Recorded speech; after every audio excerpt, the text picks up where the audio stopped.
All right, Yahoo Fantasy Baseball Tucson Toros Group Week 9 action. We're going to go ahead and recap. AZPadres took on Koufax's Revenge in Week 9 action. And this one went to AZPadres, 7-2-1 overall. Decisive victory for AZPadres, who moves to 44, 36, and 10 on the season, while Koufax now sits 39, 46, and 5. Padres has now won 5 of the last 6 weeks and leads the league in splits in tied categories. An interesting side note there. Koufax's Revenge is yet to win back-to-back weeks. Won last week, didn't follow it up with a win this week, so still trying to get that 2-week winning streak of the season rolling. AZPadres set season highs in runs, homers, RBIs, and average. An offensive explosion for power and for average for AZPadres. An excellent offensive week, while Koufax's Revenge did not have any highs or lows for the season, but did record a save for the first time since Week 1. So slight adjustments made to the pitching staff on that team led to the first saves recorded since the first week of the season. On offense, AZPadres took 4 out of 5 categories. Koufax did take the stolen bases column.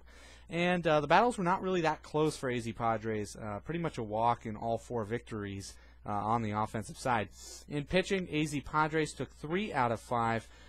Split the wins category, and Koufax took the saves category. As we noted, this is the first time Koufax has recorded a save since Week 1. Wound up winning the category. So definitely a dramatic turnaround simply by making one change that we'll get to in just a moment. Much closer battles on the pitching side, but AZPadres got the upper hand in the categories and walks away with the decisive victory.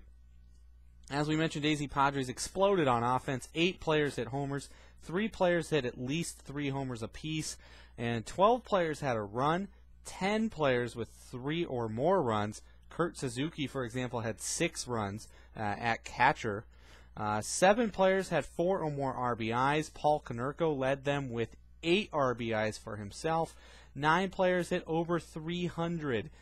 For example, Ichiro Suzuki, he hit 481 for the week. He had 5 RBIs, 5 runs, and 4 stolen bases.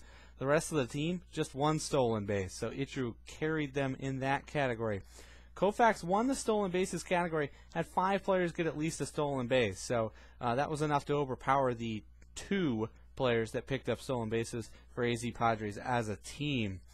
All 10 players on Koufax's squad got at least a run. Johnny Peralta had 8 RBIs.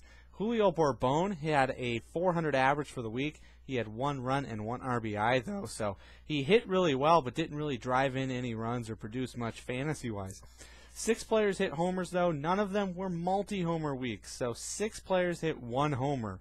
That's not going to help you win the home runs category, unfortunately. You're going to need to see somebody step it up over the course of the week. A very good average, though, for Koufax, unfortunately, was outdone by a fantastic week for AZPadres. For Koufax, all players hit over 200, and just 1 player hit over 400. So everybody's kind of in the same range, while AZPadres had an exceptional week and wound up taking the categories when it mattered. On the mound, AZPadres had a great ERA, had 3 players with a 0 ERA by week's close. Adam Wainwright had a win, 8 Ks, a 0 ERA, and a 0.33 WHIP. That's very good outing for Adam Wainwright during the week. All the pitchers on the staff had a WHIP of 1.67 or better, so nobody imploded this week. Nobody brought down the rest of the team WHIP-wise. It turned out to be fantastic results for AZPadres. Also had a decent strikeout total. Chad Billingsley by himself had 16 Ks for the week. Didn't get any wins, but did pile on the strikeouts. For Koufax, moving Octavio Dotel into the lineup finally led to some saves. 2 saves recorded this week. Winds up winning the saves category. First save since week 1. So that one slight move made all the difference scoring-wise for at least that one category. Other than that, though, only 1 pitcher with an ERA under 2, and that pitcher didn't pick up a win. That was Edwin Jackson.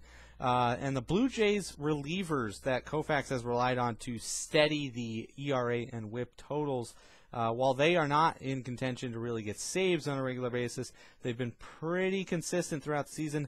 This week they weren't. They got rocked. Scott Downs had a 15.43 ERA. That's terrible. Jason Frazier backed him up with an 11.57 ERA. So the Blue Jays relieving staff did not get the job done, and it cost Koufax on the pitching side as well. Looking forward to Week 10, AZPadres now sits 7th. That's one spot out of the top 6. Remember, the top 6 make the playoffs, so 7th place is right there. Got a big game coming up, just one game out of 6th place, and a big game against Waveland and Sheffield. Waveland is 5th in the standings, technically tied with 6th, so AZPadres has a chance to leapfrog into the playoff race, into the top 6, with a victory over Waveland.